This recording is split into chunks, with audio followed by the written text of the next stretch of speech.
Hello and welcome to another TLDR EU video.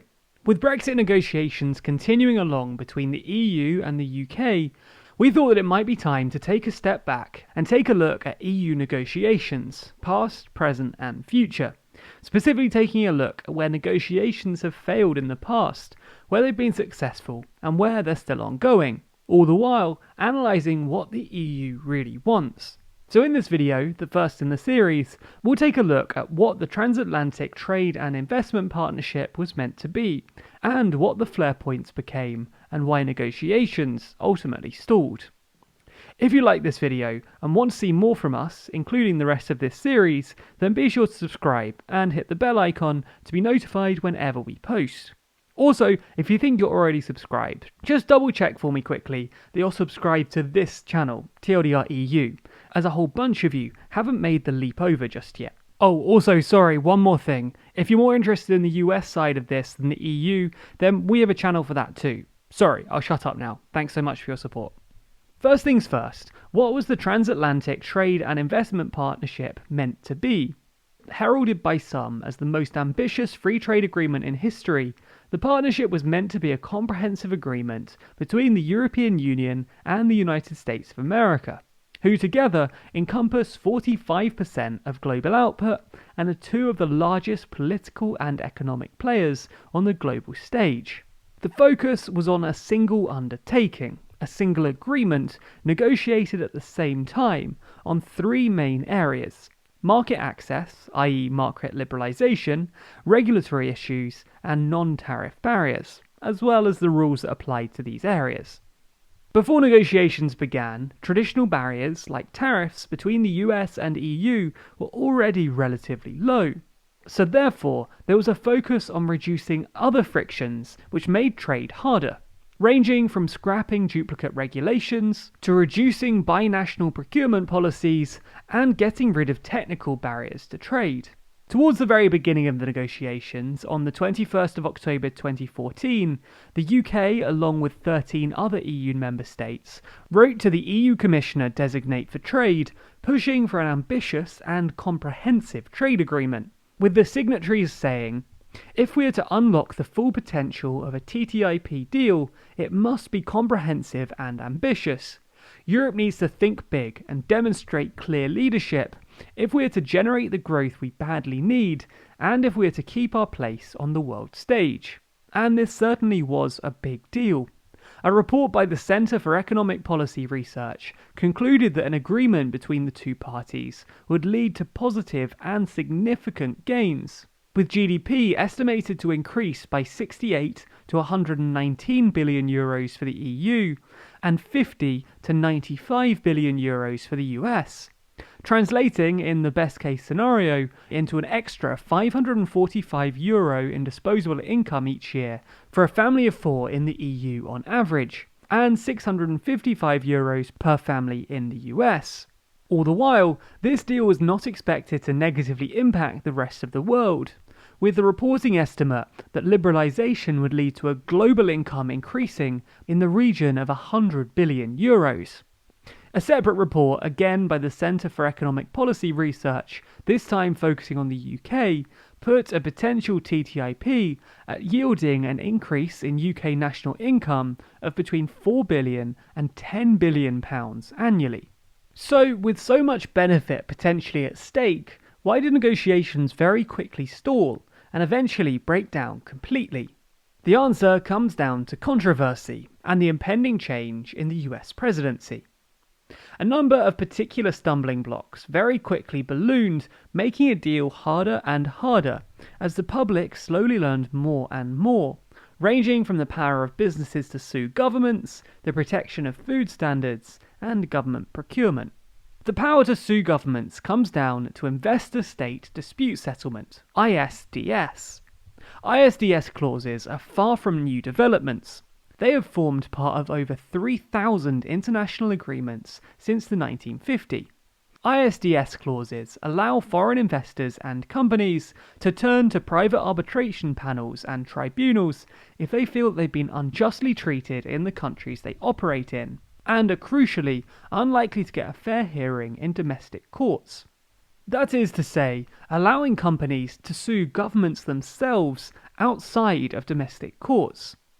While the US argues that ISDS arbitration is needed because the potential for bias can be high in situations when a foreign investor is seeking to redress injury in a domestic court.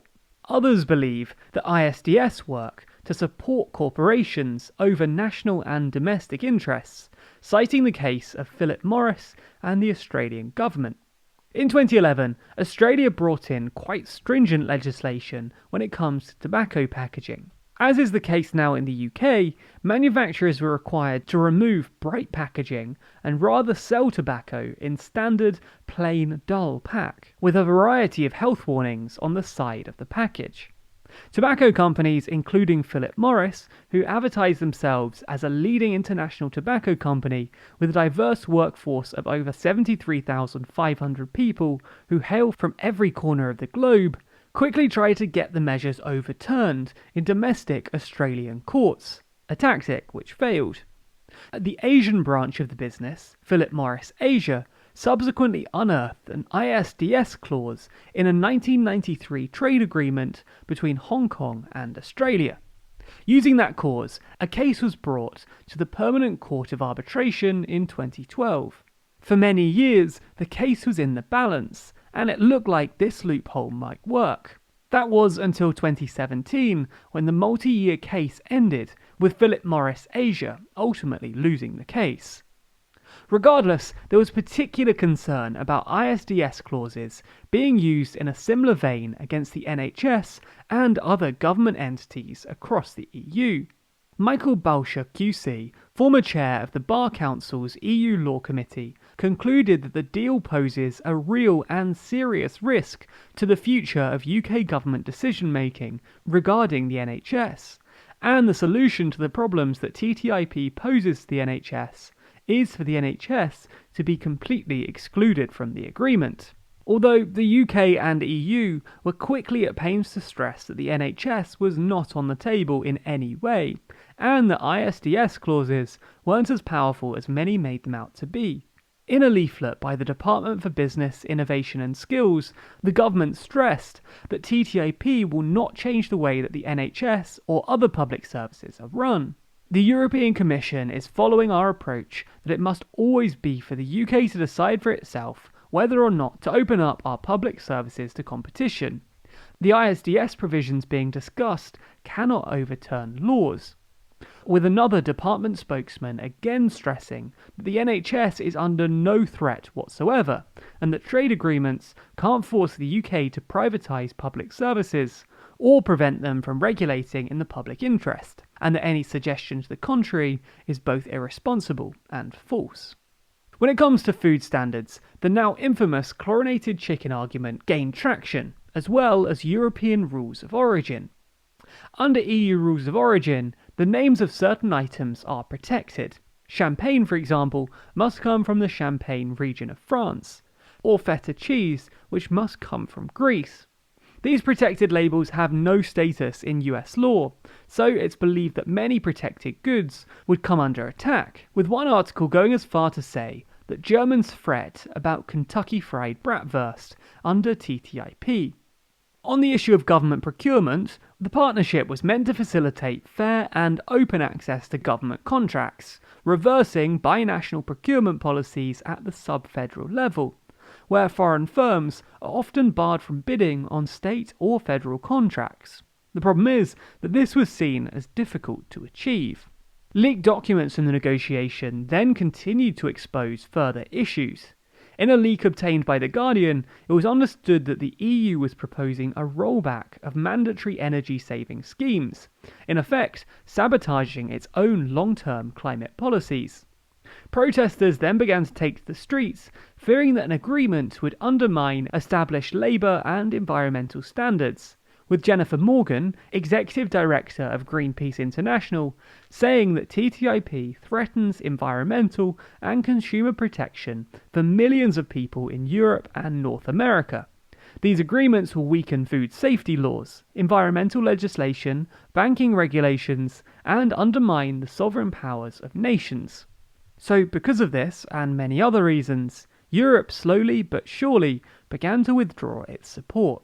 From Austria's economy minister to French trade minister, and then to the German vice chancellor and economy minister, who stated that talks with the US have de facto failed because we Europeans, of course, must not succumb to American demands. Nothing is moving forward. And because of this, negotiations did indeed come to a halt. Finally, in April 2019, the final nail in the coffin of TTIP came. The Council of the European Union officially rendered the negotiating directives for the Transatlantic Trade and Investment Partnership as obsolete. Public discontent at the thought of TTIP had grown to astronomical levels, and achieving an agreement acceptable to both EU member states and the Trump administration became nigh impossible. What do you think? Was it right to abandon the Transatlantic Trade Investment Partnership, or were the risks overinflated, and the benefits made the deal well worth doing? Let us know your thoughts in the comments below, and let us know which deals, or attempted deals, we should cover next in this series. Be sure to subscribe to the channel and hit the bell icon to be notified when future episodes in this series are released. Special thanks to our Patreon backers who make videos like this one possible. And if you want to see your name listed at the end of videos, then be sure to back us on Patreon. There's a link to that in the description.